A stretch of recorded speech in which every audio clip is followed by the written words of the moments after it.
Hello friends and welcome to Miss Debbie's STEM class. I'm so happy you're here to join me. I miss you all so much. We are going to be doing a lesson on sound today. But before we get started, let's sing our hello song. Hello, hello. Can you clap your hands? Hello, hello. Can you clap your hands? Can you reach up high? Can you touch your toes? Can you turn around? Can you say hello, hello, hello, hello?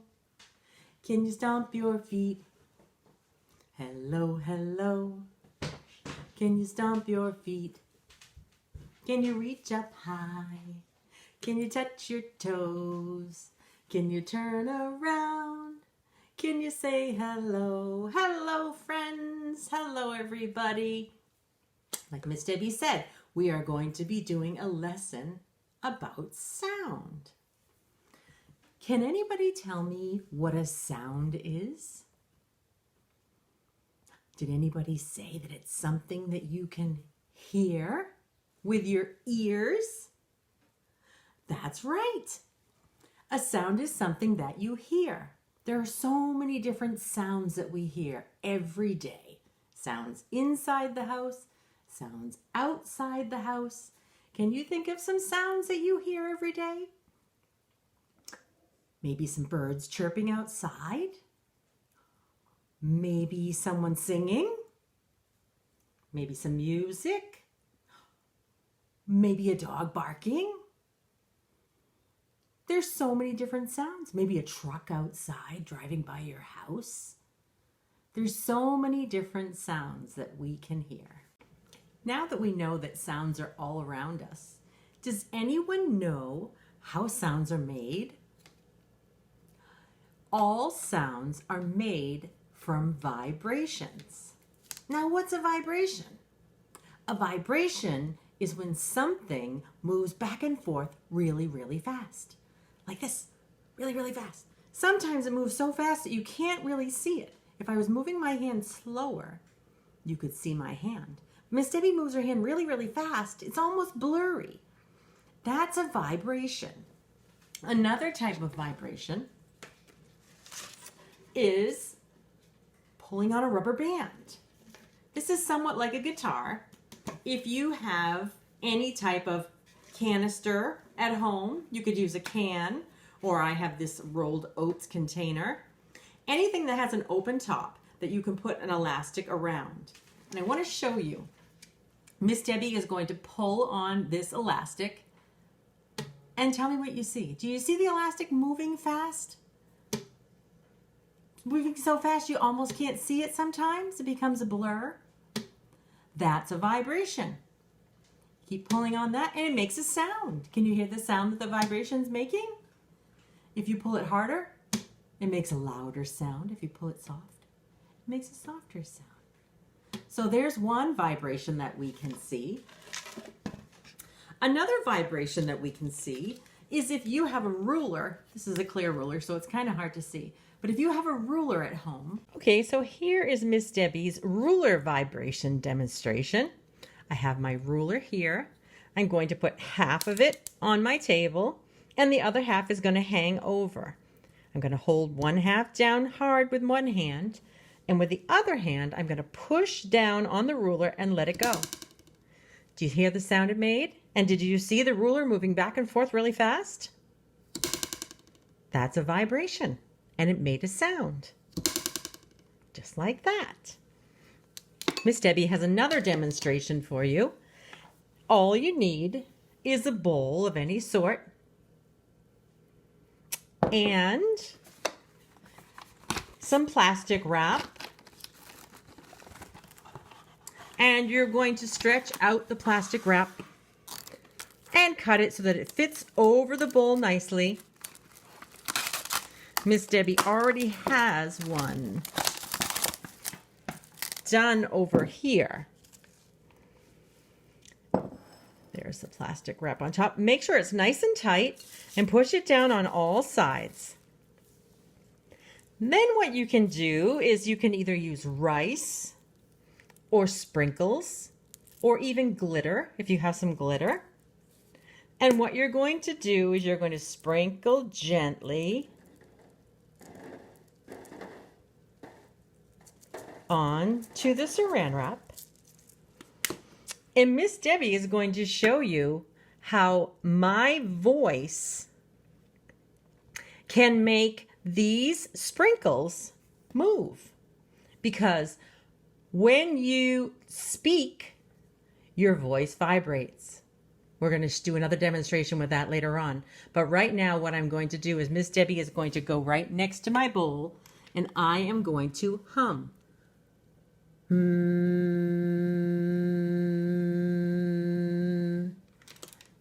Did you see the sprinkles move? That's a vibration that you can see.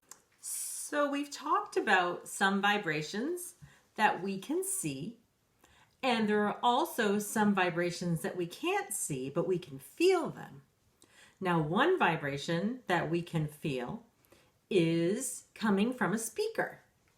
Miss Debbie's not sure if any of you have a speaker in your house. Miss Debbie has a speaker here. And if I had this plugged in and I was playing loud music on this speaker, if I went over to the speaker and put my hands on the sides, I could feel the speaker moving back and forth gently enough, almost like a little buzzing feeling on my hand. Those are vibrations coming from the sound of the speaker. Another vibration that we can't see but we can feel is our voice.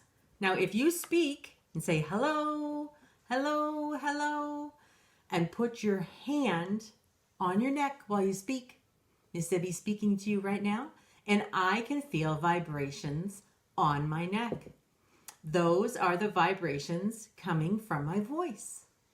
You can also feel vibrations if you hum with your lips. Your lips tickle. You can feel your lips and the sound making your lips move and vibrate back and forth. So those are two ways that we can feel vibrations, but we can't see them. So we've learned about vibrations. We know some we can see, some we can't see. We know they move really fast. But how does that vibration from Miss Debbie's throat or the vibration from the rubber band, how does that get from here to my ear? Because we hear all these sounds with our ears. So how does it get from the sound, the speaker, Miss Debbie's cat, to our ears? Well, it's actually really cool. It's almost like the vibrations are taking an airplane ride to our ear. There are invisible particles in the air. Here's a big blown up picture for you, but this is kind of what they would look like, but they're super duper small and you can hardly see them. But they're all right next to each other, bouncing around in the air, tiny little air particles. And when vibrations come out of our mouth and our voice comes out, it's vibrating. And when it's vibrating, it takes a ride on these air particles. The air particles are bumping into each other and they're bouncing my waves, my voice waves, along them and giving me a ride, giving the voice a ride to my ears. This is what a sound wave looks like. It goes up and down really, really fast, and it's bouncing its way through these air particles to your ears. Pretty cool, right? Okay, so one way we can demonstrate how sound waves travel through the air and get to our ears is through a telephone cup. Now, these can be made with plastic cups, paper cups, tin cans, if you have any cans left over from maybe some canned vegetables or soups. And you don't have to have the same exact cup on each end. You can have a soup can on one end and a different cup on the other end. The most important thing to know is that you need to make a little hole at the end of each cup or can. Miss Debbie just used a pen and pushed a little hole in there. It doesn't have to be a big hole. You need it to be somewhat small. And I have some string here. You can use any kind of string you want. If you have yarn at home, you could use yarn too.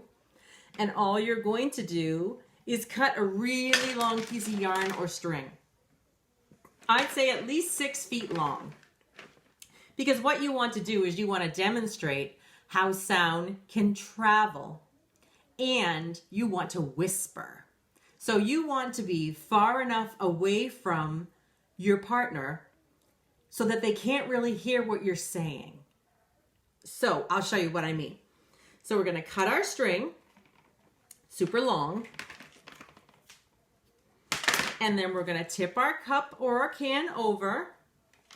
If it's a can, you're going to need the help from a parent. They might need to put a nail in there and use a hammer to make a little hole in there. But I have some paper cups here. Cups are probably the easiest way, and they work just as well. So you're going to poke a little hole in the bottom. And then what you're going to do is you're going to lay the string over the hole. And you can either use your pen or pencil or whatever you use to make the hole and push the string in. And then once you push the string in, you're going to stick your fingers in here and pull it out a little bit. And then you're going to take a piece of tape and you're going to put it on the string to hold the string into the cup so it won't slide out. Now you're putting the string into the back of your cup, not in the inside of your cup. You're putting it in through the back of your cup and taping it inside. Then you're going to take the other end of the string and do the same exact thing. Put it through the hole, tape it inside, and you're ready for your experiment. We're going to see how the sound of our voice travels. What you need to do is you need a partner, and I want you to first start off with one person holding the cup to their ear and the other person holding the cup to their mouth. And I want you to start with the string loose. Walk away from each other a good amount, but leave the string loose. And I want one person that has the cup over their mouth to talk quietly into the cup. And see if the person on the other end can hear them. Most likely they won't be able to hear them in the cup. You might be able to hear them whisper, but you won't be able to hear it in the cup. Now, the next person will take a turn and they will put the cup on their mouth so they can speak. And the other person will put it on their ear and they can try to speak with the string loose. Once you've each had a turn on practicing with the string loose, then I want you to hold the string very tight, like this. Now don't hold it so tight that the string pops out of your cups, because that's what happened to Miss Debbie when I was practicing with my kids. But hold it taut enough that you can see, do you see my string almost having a little bit of a vibration there? It's shaking back and forth. That's what you want. And then you're going to do the same thing. One person is going to be the speaker and the other one is going to be the listener. And you're going to whisper into your cup. You can say hello, I love you, anything you'd like. But just whisper into the cup and see if they can hear you on the other end. And you'll find that your voice vibrated and traveled all the way along this string into the other cup so that the other person could hear your voice. It's pretty neat. There are so many different sounds. So Miss Debbie wants you, the next time you're outside or even inside, to close your eyes and see how many things that you can hear, how many sounds you can hear. And maybe you could share some of them with Miss Debbie. I'd love to find out all the different sounds that you hear every day. And there are also some videos on YouTube called Name That Sound. And they're lots of fun. You can guess how many sounds you can hear or identify. And maybe you could have a game with a brother or a sister and see who can guess the most sounds. So that would be lots of fun. But now we are going to get started with some of our experiments. So let's go. It's time to wave our hands and say goodbye. Goodbye. It's time to wave our hands and say goodbye. Goodbye! We've had lots of fun, my friend, and we'll do it all again. It's time to wave our hands and say goodbye. Goodbye! Goodbye, friends! I had lots of fun with you today learning about sound. Until we see each other next week, stay happy and healthy. I miss you. Bye.